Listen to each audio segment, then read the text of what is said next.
Sebuah grafik yang beredar di media sosial tiba-tiba menjadi perbincangan besar. Gambar itu menampilkan jangkauan artileri TNI Angkatan Darat mulai dari meriam 76 mm, howitzer 105, hingga sistem roket Astros. Namun bukan itu yang membuat publik terkejut. Di bagian paling atas grafik, ada sebuah garis kuning panjang, lebih panjang dari Khan, menembus lebih dari 500 km.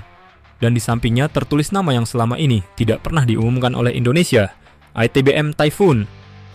Grafik ini memang berasal dari media sosial dan belum dapat dipastikan apakah itu materi internal atau hanya karya pengamat. Tetapi kemunculan nama Typhoon di dalamnya membuka pintu analisa yang jauh lebih besar. Jika Indonesia secara publik hanya mengumumkan pembelian rudal Khan, maka pertanyaannya berubah menjadi sangat krusial.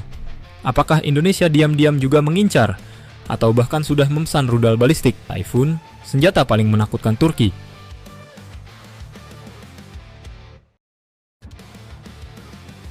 Kejanggalan utama di dalam grafik. Grafik itu sederhana, memperlihatkan jangkauan sistem tembak TNI Angkatan Darat. Namun ada satu elemen yang langsung menarik perhatian. Di bagian paling atas grafik, terdapat sebuah garis kuning yang melesat jauh, hampir 2 kali lipat jangkauan Khan. Garis itu menembus kisaran 500-600 km, dan nama yang tertulis di sampingnya adalah ITBM Typhoon. Disinilah kejanggalan dimulai. Indonesia memang telah mengonfirmasi pembelian rudal balistik Khan, jangkauan 280 km, lengkap dengan pelatihan, visual resminya, dan pernyataan pejabat. Tetapi Typhoon tidak pernah diumumkan, tidak pernah disebutkan dalam rilis resmi. Tidak ada kontrak publik atau dokumen pengadaan yang terungkap.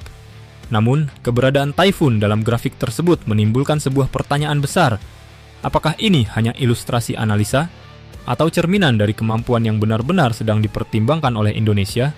Inilah pintu awal dari seluruh analisa mendalam kita.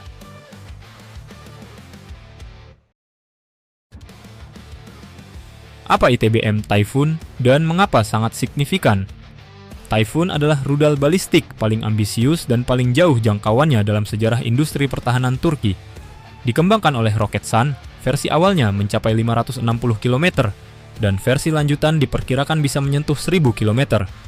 Keunggulan Typhoon: kecepatan supersonik, warhead besar, efektif untuk target strategis. Diluncurkan dari kendaraan mobil, sangat sulit dideteksi. Waktu shoot and scoot sangat cepat. Dirancang untuk menembus pertahanan udara modern.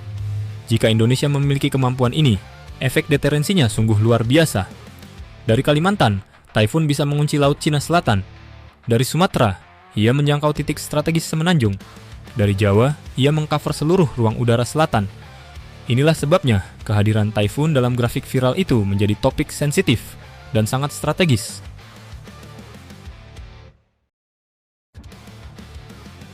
Fakta publik: Indonesia hanya umumkan Khan. Sampai hari ini, fakta resminya sederhana. Indonesia hanya mengumumkan pembelian rudal Khan. Ada visualnya, ada rilis kementerian, ada proses pelatihan operator. Sementara itu, tidak ada satupun dokumen publik yang menyebut Indonesia membeli Typhoon. Bila membaca sejarah pattern Indonesia, untuk hal-hal taktis, biasanya diumumkan. Untuk alutsista strategis, biasanya diam. Namun tetap, fakta resminya tidak bisa diabaikan. Secara publik, Indonesia hanya membeli Khan.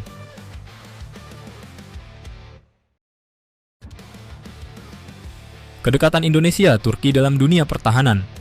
Untuk memahami kemungkinan Typhoon, kita harus melihat hubungan pertahanan Indonesia-Turki yang saat ini berada di titik paling hangat. Faktanya, Indonesia membeli Bayraktar TB2 dan drone Anka. Indonesia membeli Akinci dalam jumlah signifikan. Roketsan ikut dalam proyek strategis Indonesia. Delegasi TNI berulang kali mengunjungi fasilitas rudal Turki, dan Indonesia melakukan turkifikasi untuk KRI dan membeli fregat Istif Class. Dengan hubungan sedekat ini, akses Indonesia terhadap Typhoon bukanlah hal mustahil.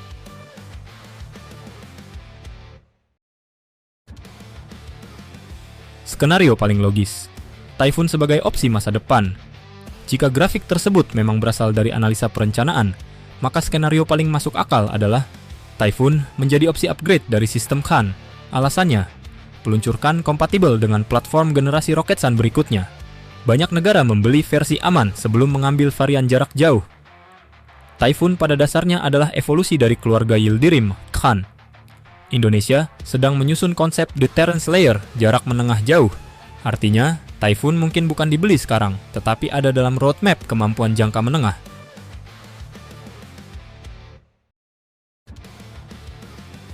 Skenario paling senyap, Typhoon sudah masuk, tapi diklasifikasikan.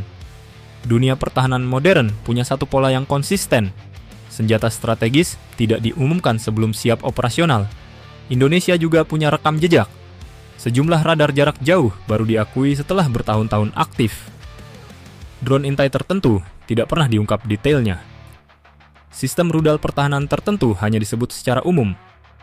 Aset strategis sering masuk kategori diam sampai waktunya. Jika Typhoon benar-benar masuk dalam kategori senjata pemukul strategis, sangat masuk akal jika keberadaannya tidak diumumkan. Dan grafik yang viral itu mungkin hanyalah kilatan kecil dari rencana besar yang sedang berjalan, atau mungkin tidak sama sekali.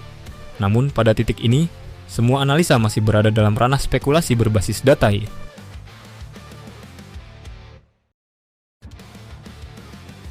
Kemunculan Typhoon dalam grafik viral itu bukan bukti bahwa Indonesia telah memilikinya, namun cukup untuk menunjukkan bahwa kemampuan jangkauan menengah jauh sudah berada dalam lingkup pemikiran strategis pertahanan kita.